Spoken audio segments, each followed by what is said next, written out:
আজকে কথা বলবো জ্বর নিয়ে। জ্বর এমন একটি অসুখ যেটা আমাদের কম বেশি সবারই হয়ে থাকে। ধরুন আপনি বাড়িতে আছেন, হঠাৎ করে আপনার জ্বর চলে আসলো, তো আপনি কি করবেন? আজকে এমন একটি টিপস দেব যেটা নাকি আপনি ফলো করলে অতি তাড়াতাড়ি আপনার জ্বর সেরে যাবে, চলে যাবে। তো আপনি বাড়িতে আছেন, হঠাৎ করে আপনার জ্বর চলে আসলো, ভীষণ জ্বর। তো আপনি কি করবেন?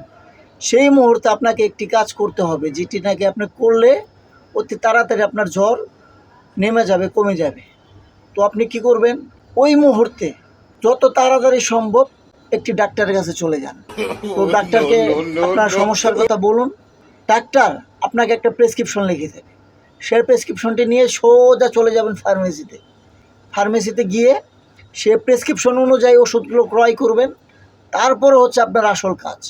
ওষুধগুলো ক্রয় করার পরে আপনি চলে যাবেন বাড়িতে গিয়ে নিয়ম মাফিক ওষুধগুলো খাবেন এবং নিয়ম মেনে চলবেন। দেখবেন অতি তাড়াতাড়ি আপনার জ্বর ভালো হয়ে যাবে। আর তারপরেও যদি আপনার জ্বর ভালো না হয়, সম্পূর্ণ দায়ভার আপনার।